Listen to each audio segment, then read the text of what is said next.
Donc, je disais que les directeurs, les chefs d'entreprise, les CEO, 12%, les vendeurs de voitures, 7%,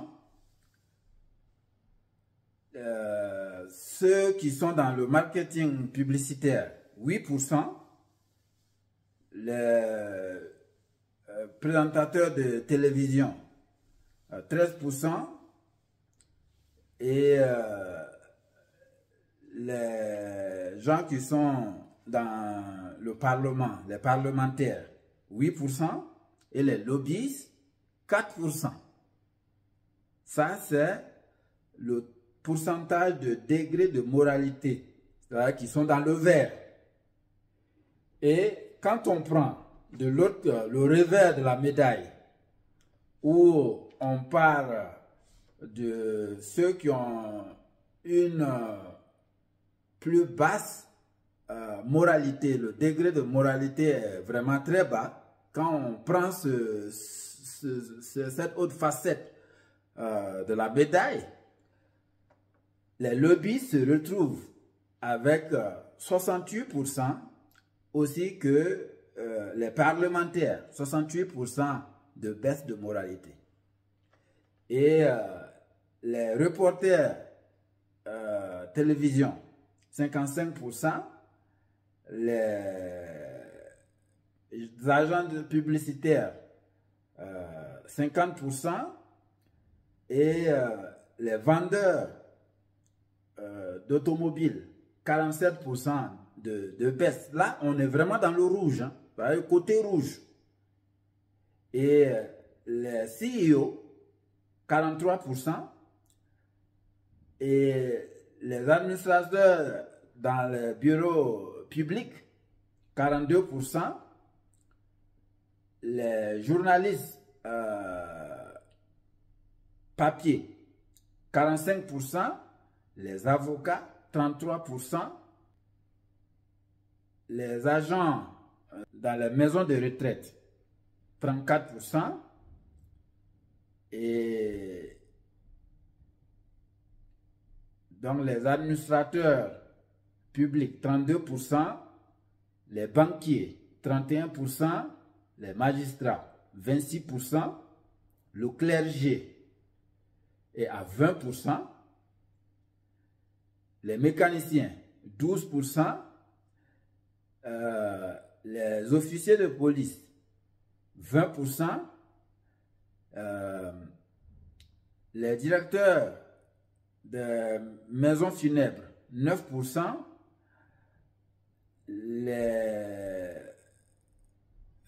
babysitters, ceux qui s'occupent des crèches, 6%, et les médecins, 14%, les pharmaciens, 9%, les officiers de police, 9% aussi, et les enseignants d'école primaire, 11%, et on voit que les infirmières dans les hôpitaux et dans le domaine de la santé, leur taux le plus bas, c'est-à-dire dans le rouge, elles ont que 4%.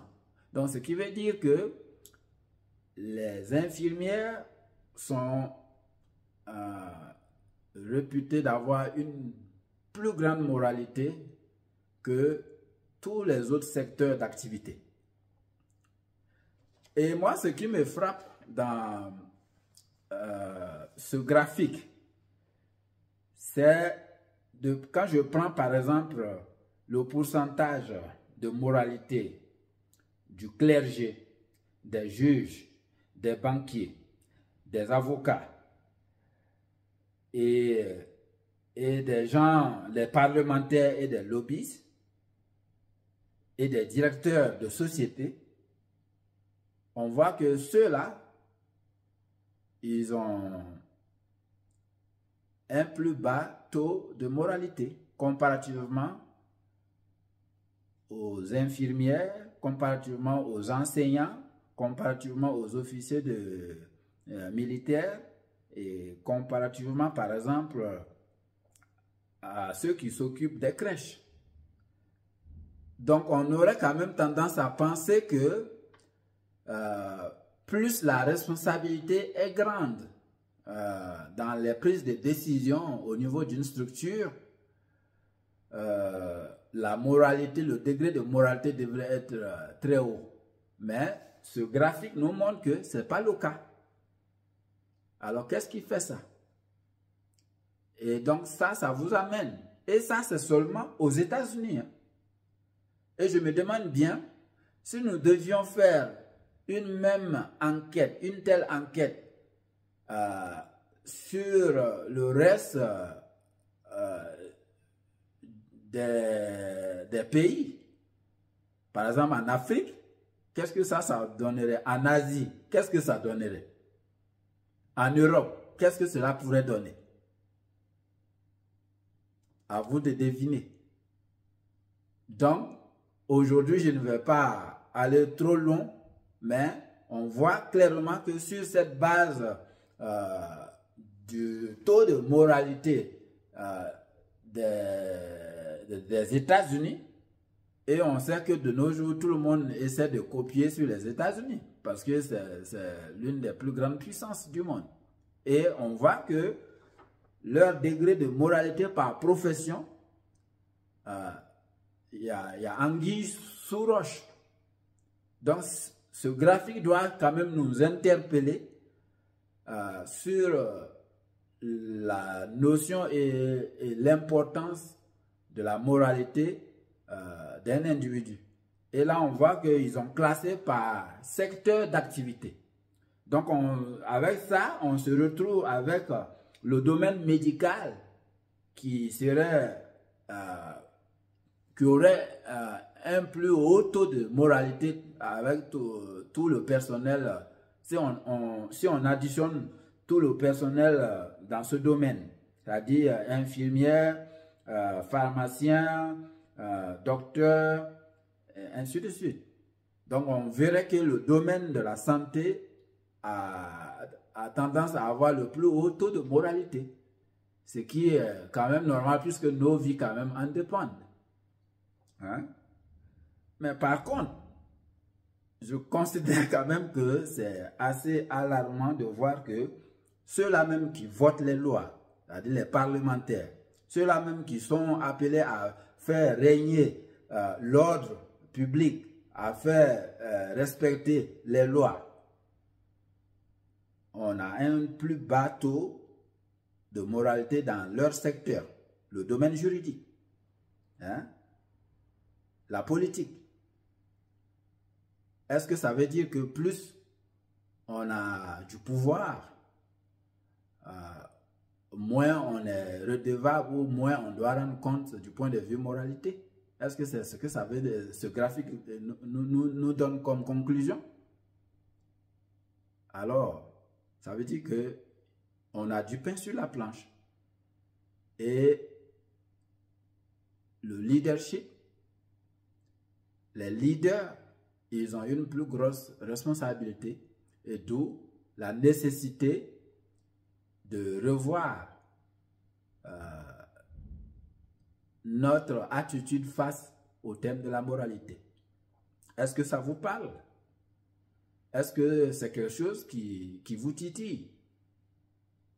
On vient de voir que le nouveau pape Léon XIV, il a été voté